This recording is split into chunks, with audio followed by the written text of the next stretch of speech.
Hi friends, independence day வாழ்த்துக்கள் எல்லாருக்கும். அதே நேரம் அன்னைக்கு கொஞ்சம் எங்களுக்கு சோம்பேறியாக தான் அமைஞ்சதுன்னு நினைக்கிறேன். ஆனால் பசங்களை ஸ்கூலுக்கு கூப்பிட்டு போகலை. ஏன்னா என் ஹஸ்பண்டுக்கு கொஞ்சம் உடம்பு சரியில்லை, அதனால் நாங்கள் கூப்பிட்டு போகல. காலையிலே எழுந்திரிச்சதும் மோரோடு தான் ஆரம்பித்தோம். மோர் குடிச்சிட்டு அதுக்கப்புறம் கொஞ்சம் ஹேர் ரொம்ப ட்ரையாக இருந்த மாதிரி இருந்துச்சு. அதனால் ஆயில் அப்ளை பண்ணிவிட்டு அதுக்கப்புறம் என் பையன் மூத்த பையன் ரொம்ப ரொம்ப நாள் கழித்து எனக்கு பிரியாணி வேணும் அப்படின்னு கேட்டான். சரி, ரொம்ப நாள் கழிச்சாச்சு, வீட்டில் செய்யவே இல்லையேன்னு சொல்லிட்டு பிரியாணி செஞ்சோம். அப்புறம் தெரிஞ்சவங்க கேக் வேணும்னு கேட்டிருந்தாங்க. அதனால் அவங்களுக்காக கேக் செஞ்சு எடுத்து வச்சுருந்தேன். அதை தான் காமிச்சிருக்கேன். அதுக்கப்புறம் மாவாட்டலை, அதனால் இந்த வாரம் மாவாட்டிடுவோமே சொல்லிட்டு கேப்பை மாவாட்டுவோமே சொல்லிட்டு இட்லி தோசை தான்.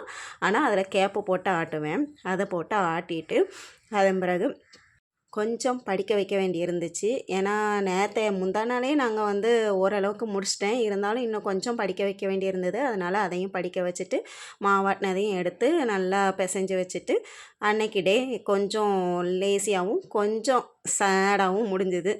Bye friends. உங்களுக்கு எப்படி இருந்ததுன்னு சொல்லுங்கள்.